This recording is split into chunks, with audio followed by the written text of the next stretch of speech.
Hey guys, this is Comic Uno, and today I'm doing a review for The Flash, issue 22, which is definitely a big issue that came out this week, ending the Button story arc, crossover for Batman and Flash. But before I start talking about this issue, just want to give you guys a couple updates. Of course, I have Comic Uno episode 193, and that's the episode where I review all the comic books I read this week in one show. The exclusive comics for that show will be in the description below, and the episode will be linked in the description on Friday. But let's start talking about The Flash, issue 22, which I did get the 3D cover, so you get to see regular Jay Garrick in his Silver Age, maybe Golden Age appearance, and then we have the Jay of the DC Rebirth. So very cool cover here. I love these 3D covers that they've come out with for just this event. I think that's cool. Now moving into the interior artwork, I do think that, I think it's Howard Porter who does the artwork. Yeah, I do think Howard Porter does a better job here, but still not really my style. I do feel like there's a lot going on with his pencils, and it feels a bit crowded to me. But like I said, it's an improvement. But I did like the artwork a bit more for Batman. But let's move on to the story. So in this issue, again, spoiler alert, I am going to be talking about spoilers, so... you know, obviously there will be spoilers throughout this comic because it is the conclusion of the Button. So it begins with Reverse Flash running into the Speed Force and not believing Barry that he's going to die. And then pretty much the same thing happens to him. He sees whoever he saw before and dies. So now Barry's upset because, of course, even though Reverse Flash is his enemy, he still doesn't want to see people die and feels like it's his fault that Reverse Flash has died. And now Batman's also just kind of contemplating throughout the whole issues, like, my dad doesn't want me to be Batman.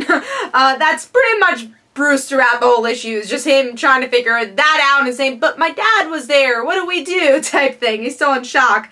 Then we get to see Jay Garrick come from the Speed Force, but unlike Wally, Jay Garrick does not stay, and Barry does not remember Jay. And Jay's like, you know, I'm an old friend, I'm an old speedster, and we used to be friends, and Barry just doesn't remember him. And before they could really talk, he disappears because guessing he showed up on the game board a little bit too early. Unlike Wally, where it was their plan to bring Wally back, whoever is in charge.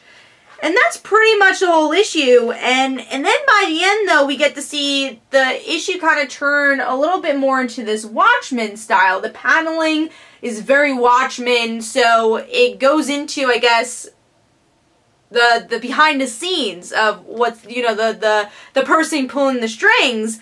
And we do see the hand of Dr. Manhattan. So is he behind all this? And what's interesting, especially in a Flash comic, we have the dialogue from Watchmen that says, why does my perception of time distress you? Everything is preordained, even my responses. We're all puppets, Laurie. I'm just a puppet who can see the strings. So again, it shows his godlike quality. It's interesting to see this idea of time and a very existentialist line over there come up in the story in a Flash comic. So, you know, no matter what Batman and Flash does, can they change what's going to happen? And what is the plan?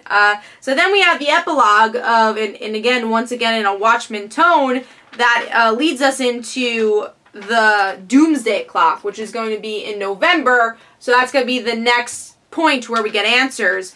And we get to see...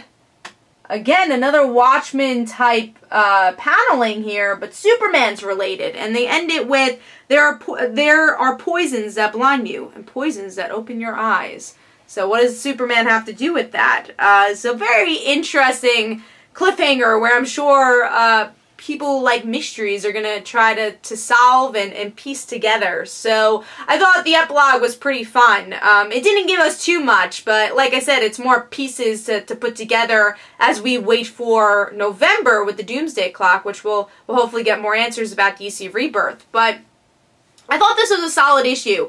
I still don't think anything's going to beat that first issue, though. So I know I keep comparing it to that first issue. But I do think the Batman parts were stronger than the Flash. And that might have, you know, have to do with the artwork, too. Because I'm not the biggest fan of Howard Porter's artwork. But this is solid. You know, I feel like there are some slow parts, like at the beginning. And some, you know... I don't want to say repetition because it's needed, like Batman thinking about his dad, you know, is very much needed. But I kind of wanted a little bit more surprises in this issue. I think there is definitely more ominous clues than anything than actual oh my god moments, because we knew the Jay Garrick thing. I kind of wish Jay Garrick wasn't spoiled way ahead of time. I know he was on the cover and they were promoting it that way, but I feel like that would have been the surprise, if anything, if we didn't know about Jay Garrick. So The Flash overall for me gets a solid 4 stars. Definitely enjoyed the issue, and if you did not pick up the button, pick this up. It's one of the best story arcs I've read in a really long time, and a really fun puzzle piecer as we get, again, closer to, hopefully, the ending mystery of DC Rebirth. But let me know in the comments below what you thought of The Flash. Hopefully you guys enjoyed. This is Comic Don't forget to follow me on Twitter. Don't forget to like my Facebook page. Also, description below, there are links for my comic book, Like Father, Like Daughter. And don't forget to like the Facebook page of Like Father, Like Daughter. And I'll see you guys later. Bye.